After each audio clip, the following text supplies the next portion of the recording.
Last time, we spoke about the rise of Chiang Kai-shek. Chiang Kai-shek had gradually become a rising star in the KMT. Dr. Sun Yat-sen saw some promise in the young man and took him under his wing, soon making him something akin to his number two. Aligning with Dr. Sun Yat-sen, Chiang Kai-shek helped consolidate the KMT power in Guangzhou and played a crucial role in the military campaigns, including the suppression of the Canton Merchants Association militia in 1924. Following the death of Dr. Sun Yat-sen in 1925, Chiang Kai-shek navigated the KMT power vacuum that unfolded. When the Guangzhou coup occurred, Chiang Kai-shek managed to keep his head and he began systematically eliminating or neutralizing his rivals. In the end, he solidified his authority and led to the temporary stabilization of the KMT-CCP relations, setting the stage for the Northern Expedition aimed at unifying China under KMT leadership. This episode is the Anti-Fengtian War Part 1, the Zhejiang-Fengtian War.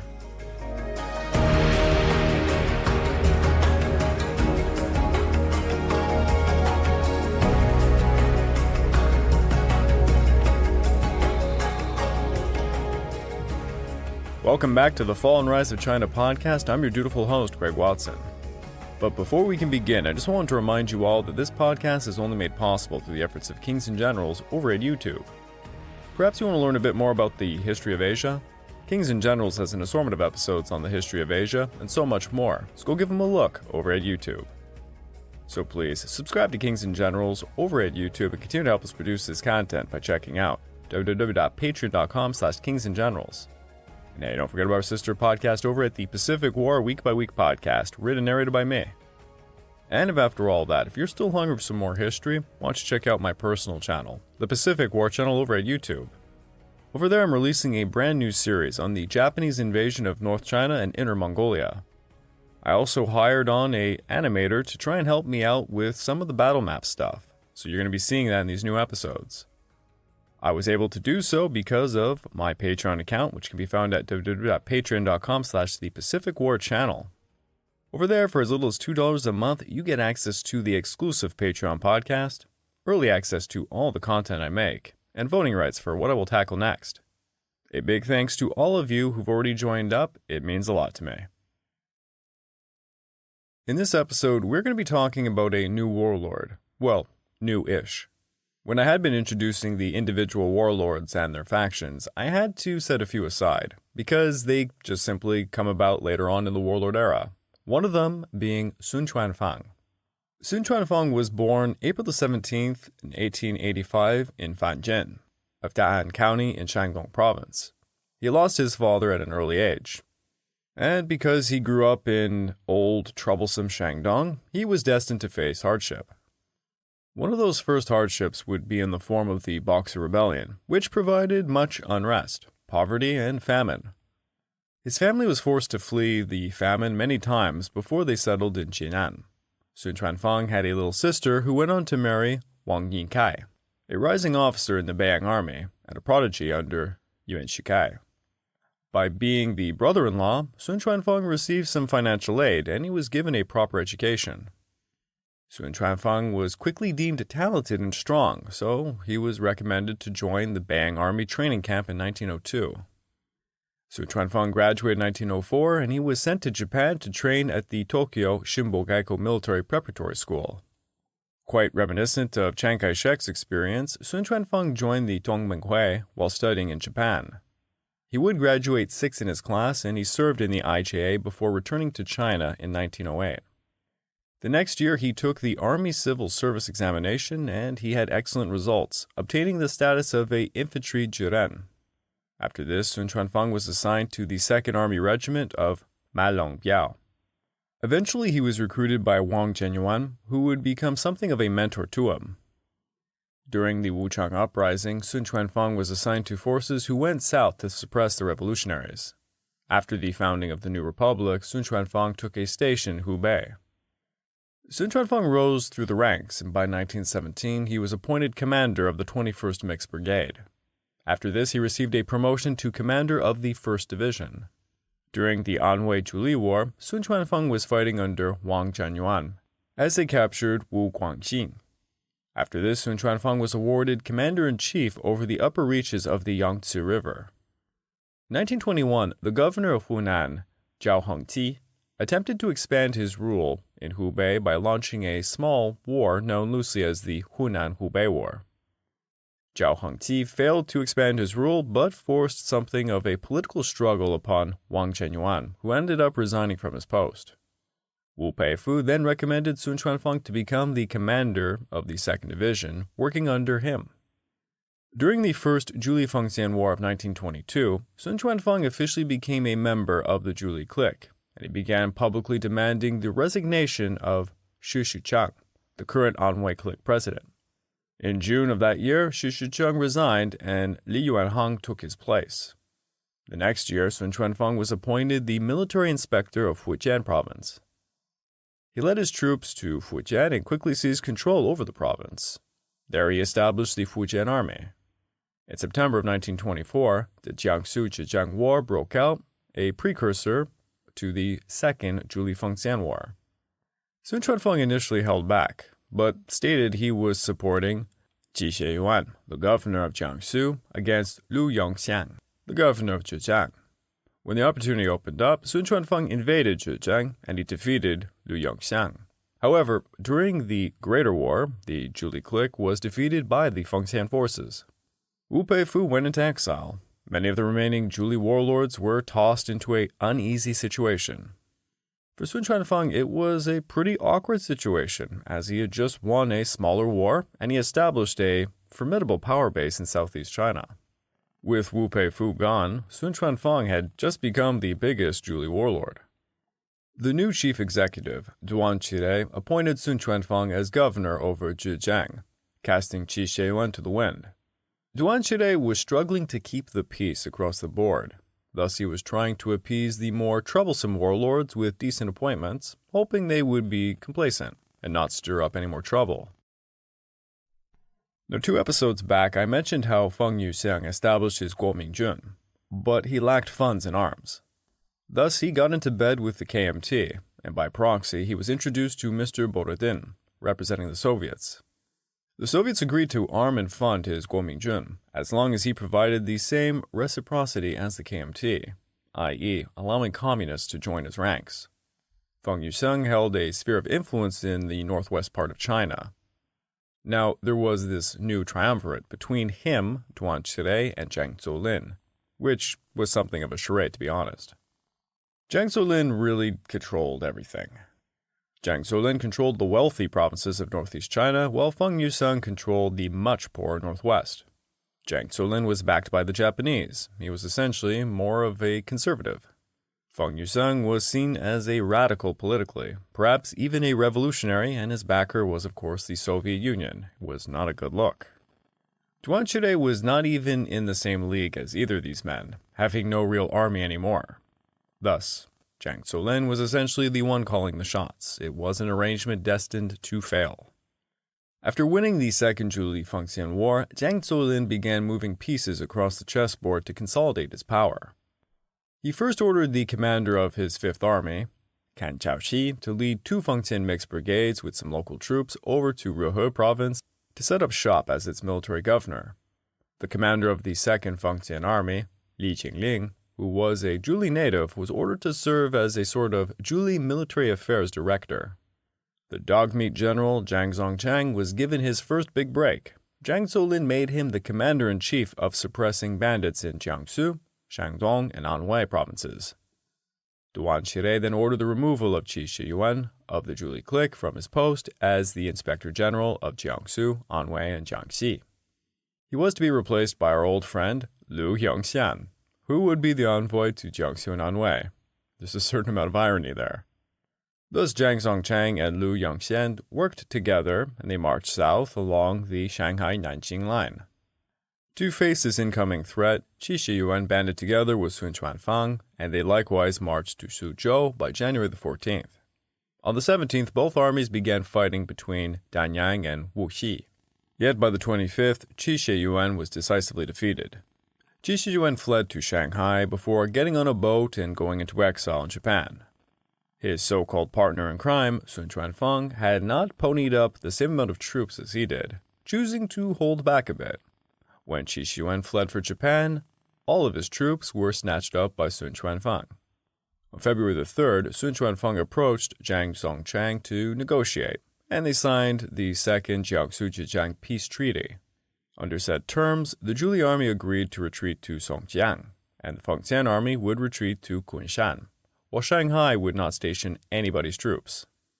After what was known as the Second Jiangsu-Zhejiang War, the Fengtian forces began to dramatically expand their control into the Yangtze River Valley. Zhang Zongchang dispatched 11 divisions to occupy Hubei, Shandong, Jiangsu, the Beijing-Fengtian Railway, and the Jinpu Railway. Zhang Zuolin was strong-arming the Beiyang government to make his generals like Li Jingling, Zhang Songchang, Jiang Jianshan, and Yang Yuting military inspectors over Hubei, Shandong, Anhui, and Jiangsu respectively. This basically made the Yangtze River Valley under Fengtian control and connected them via rail to Zhang Zuolin's northeast power base. The agreement made with Sun Chuanfeng to not deploy any troops in Shanghai seemed to be under threat. When prompted, the Fengtian leaders would claim they would never deploy troops in Shanghai, but all seemed like classic trickery. In fact, the Fengtian commanders had become quite arrogant and careless. Some of the generals were running opium operations in Nanxi and Jiaibei. And by some generals, I am of course referring to the dog meat general. It's mostly him. A regular inspection of the Shanghai Nanjing station showcased one of their drug runs and led to Fengtian soldiers performing a shootout. Because of the incident, Duan Qire ordered Liu Yangxian and Jiang Qian to go over and investigate the situation. At the very same time, Zhang Zongchang had deployed some troops in Shanghai to make sure the opium drug running went more smoothly. Zhang Zongchang ordered Cheng Geru to figure out a solution to the issues, and he was accompanied by Li Kuiyuan, the director of the Fengtian Army's HQ in Shanghai, and Yuan Jihe, the Fengtian Supply Department director.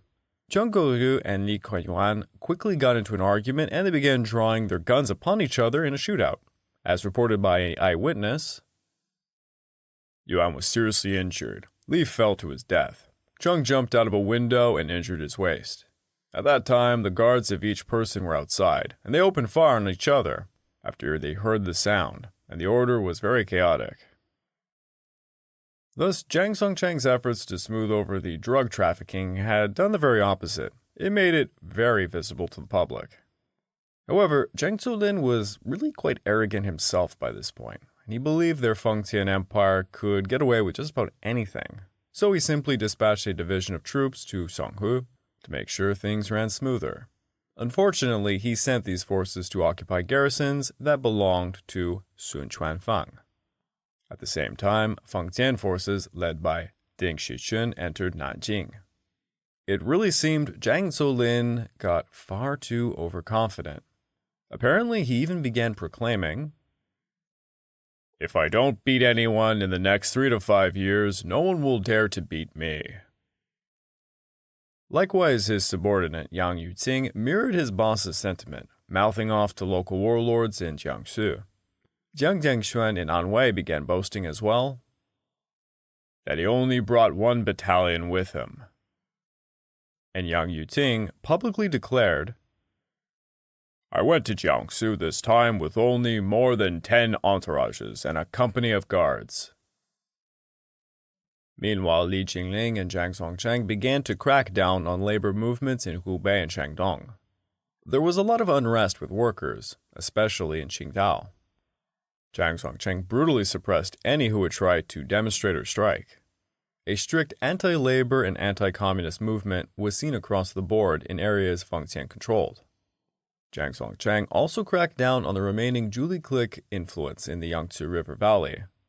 When the Fengtian replaced Qi Shiyuan with Liu Yangxian as the governor of Jiangsu, that lasted a whole minute until they replaced him, because remember, he was an Anhui clique guy, with one of their own, Yang Yuting. His appointment was specifically to expand into the neighboring Zhejiang and Fujian provinces. These areas, of course, were being controlled by the last significant Zhuli warlord, Sun Chuanfeng. Sun Chuanfeng had this to say about the entire situation. Zhang Zuolin now dominates the Central Plains, controls the government, and covers the northeast and the southeast. He is also planning to succeed Yuan Shikai and establish his own empire. He seduces powerful enemies outside and destroys public opinion inside. He is extremely cruel and does everything he can. On October the 11th of 1925, the governor of Zhejiang, Sun Chuangfeng, took matters into his own hands. He sent a telegram to the entire nation opposing suppression efforts against Shanghai workers. What he was doing was he was taking a page out of Wu Peifu's playbook to play upon the image of patriotism, making it seem like you loved the people and were fighting for them. In reality, this was all a ploy to gather support and sympathy for what he was about to unleash. In early October, Sun Chuanfeng began to hold secret meetings in Hangzhou with representatives of the Zhlii clique of the nearby provinces. The conversation was how to thwart the Fengtian from seizing all of their respective territories. They all came into an agreement. Sun Chuanfeng would become their leader, and he would lead his armies to attack Shanghai. This would be followed up by the governor of Fujian, Zhou Yinren, to lead his troops into Zhejiang to support Sun Chuanfeng. The governor of Jiangxi, Feng Binren, would send his subordinate, Dong Zhouru, also to help out in Zhejiang. Wang Pu, the governor of southern Anhui, Chen Taoyuan, the commander of the 4th Zhuli Division of Jiangsu, and the retired warlords, Qi Shiyuan and Ma Linjia, would lend their forces as well.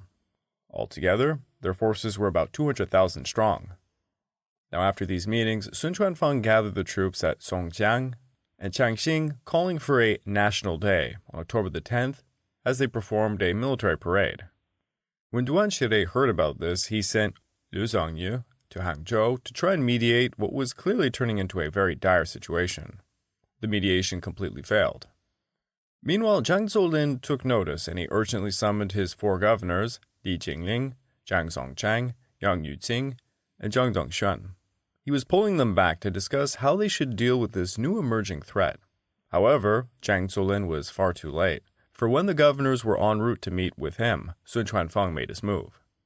On October the 15th, Sun Chuanfeng suddenly proclaimed himself the commander-in-chief of a 5-province coalition. The armies of Zhejiang, Fujian, Jiangsu, Jiangxi, and Anhui were now in alliance. Sun Chuanfeng created 5 route armies. The first route army was led by Chen Yi, consisting of the 1st Division of the Zhejiang Army.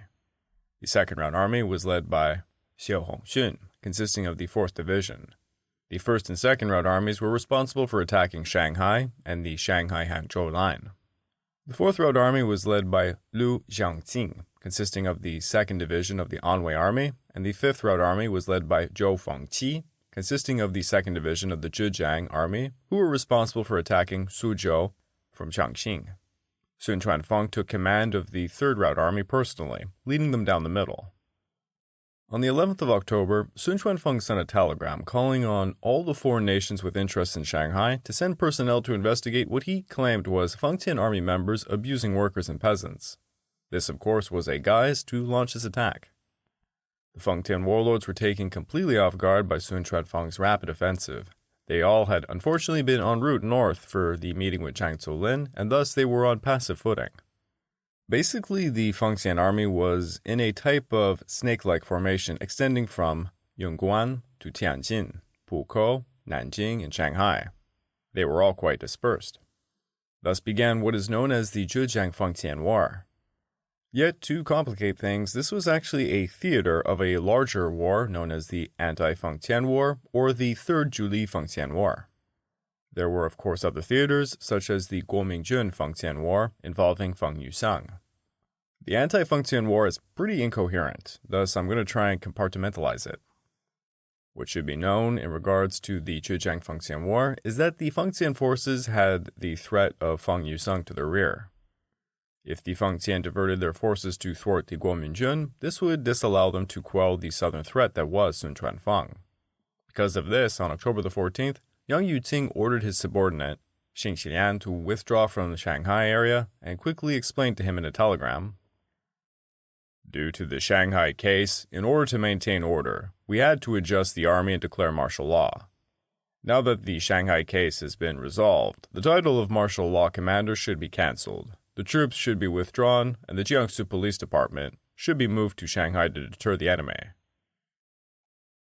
The next day, Yang Yuqing invited Zhang Dangshuan to Nanjing to figure out how they would withdraw their troops along the Shanghai-Nanjing and Tianjin-Pukou railways. He also notified Zhang Dangshuan that Sun Chuanfeng would, quote, "Sun would not invade Zhejiang, consider the elegance of our classmates, and resolutely stop the war." So it seemed Yang Yuqing, who was a classmate of Sun Chuanfeng, was under the belief their friendship would prevent an escalation. However, Sun Chuanfeng on that very same day sent a telegram to the 5 provinces to attack the Fengtian clique. On the 16th, the 2nd Route Army of Xiao Hongxun began occupying Shanghai as the 4th Route Army of Lu Xiangqing occupied Yixing.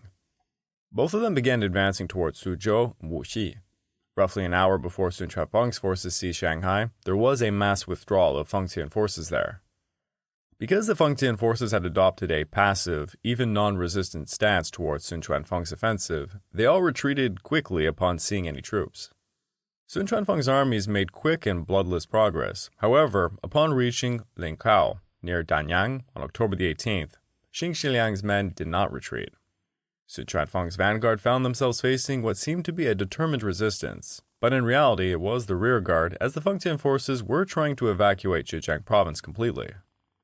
On that evening, Yang Yuqing convened a meeting in Nanjing with the other commanders, whereupon news came to them of the major defeats of their forces. General Chen Taoyuan, leading the 4th and 10th Zhlii divisions, stormed Nanjing and ordered Yang Yuqing to be arrested. However, Yang Yuqing managed to escape from the city under the pretext he was taking a bath.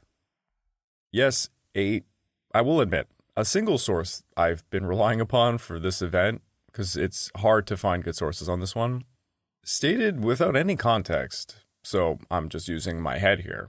And I imagine the classic Hollywood running a bath of water and jumping out the window scenario. Well, apparently that's what Yang Yuqing did.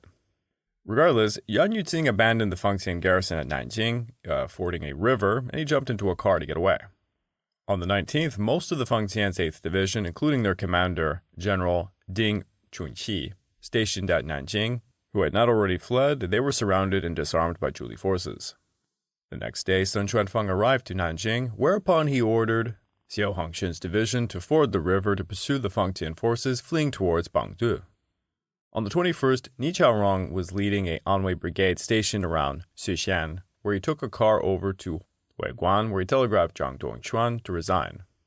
Jiang Dongquan looked on in misery at the doomed Fengtian forces, knowing full well he had not enough time, men, or means to halt the enemy's advance. So he fled to Bangdu on the 23rd, effectively resigning. Most of the Fengtian forces at Bangdu fled for Shuzhou. Despite the rather embarrassing retreat of the Nanjing and Bangdu lines, the Fengtian forces were not even close to being really defeated. On the 21st, the dogmeat general led reinforcements to the battlefield, who were now ready for an actual battle. Sun Chuanfeng's men at this point occupied Bangdu, and they had stopped their advance.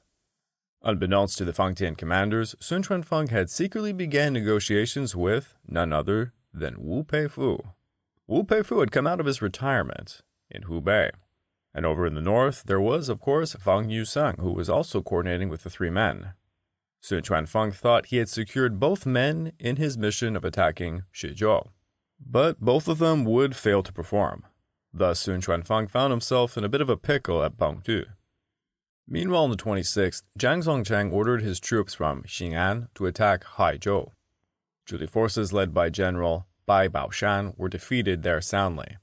The Fengtian army then continued south to attack Qingqiangpu.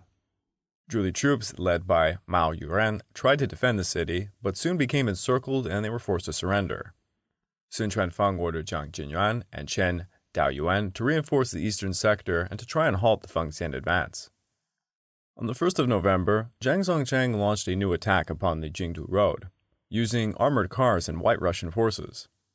This force was led by Zhang Zongchang's subordinate, Shi Chongmin, who had ordered the recapture of Shuishan and Gujian. The frontline Anwei troops became terrified at what looked to them to be a foreign force. They fled the battlefield from Rengqiao all the way east of Gujian.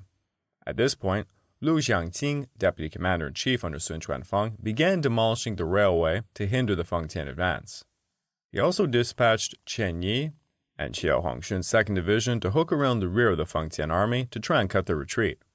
The White Russian Army alongside Chinese of the Fengtian forces were advancing alone in a vanguard, whence they were attacked from both sides. They had no hope of breaking through, nor fleeing backwards as they were forced to surrender. Over 300 White Russian troops were killed in the carnage.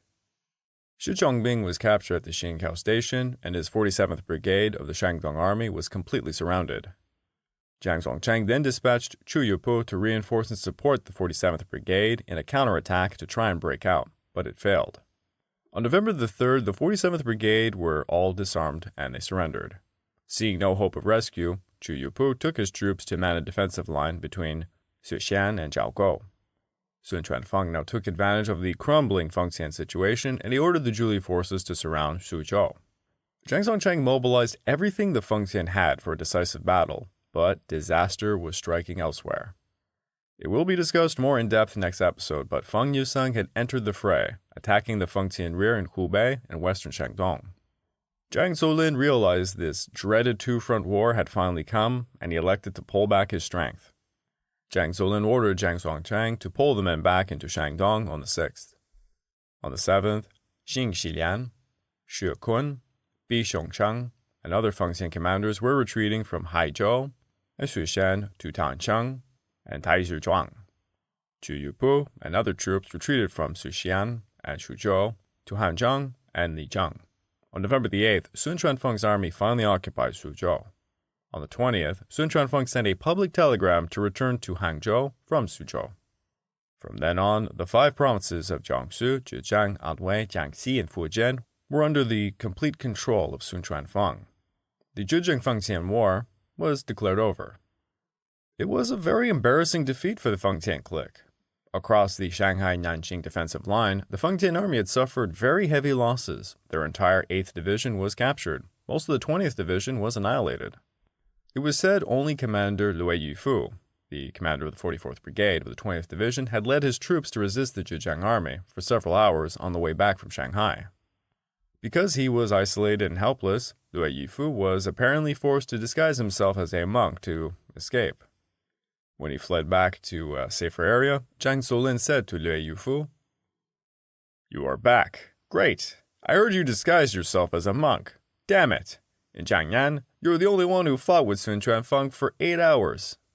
Others surrendered without firing a shot because their parents didn't give them any courage.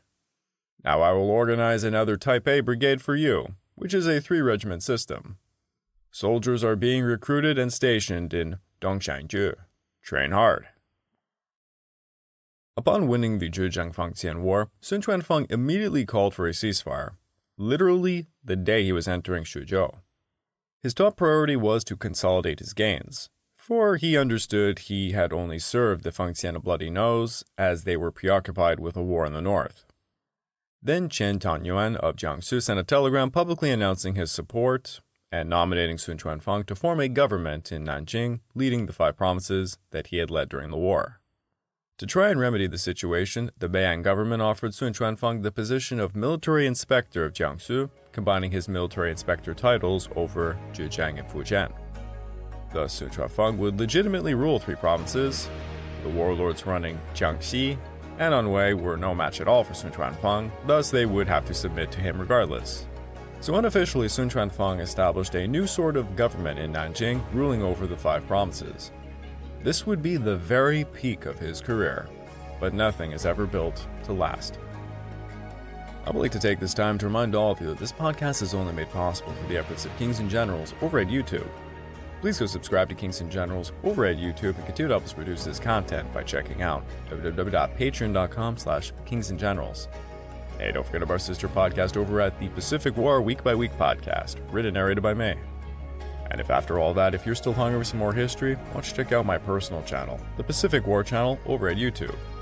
I'm currently in the process of hiring a new animator to help me out with some new series, so the battle maps are going to look a little bit fresher, I think. The only way I was able to do this was because of my Patreon account over at www.patreon.com/thepacificwarchannel, where for as little as $2 a month, you get access to the exclusive Patreon podcast, early access to all the content I make, and voting rights for what I will tackle next. Big shout out and thanks to all of those of you who came from this very podcast to support me. The Zhejiang-Fengtian War was honestly the result of Fengtian arrogance. Jiang Zuolin let his guard down, turning to his old banditry ways, and he unleashed his boys southeast, thinking no one would actually challenge them. Sun Chuangfeng proved himself a very capable warlord, and now he was a significant player in China's Game of Thrones.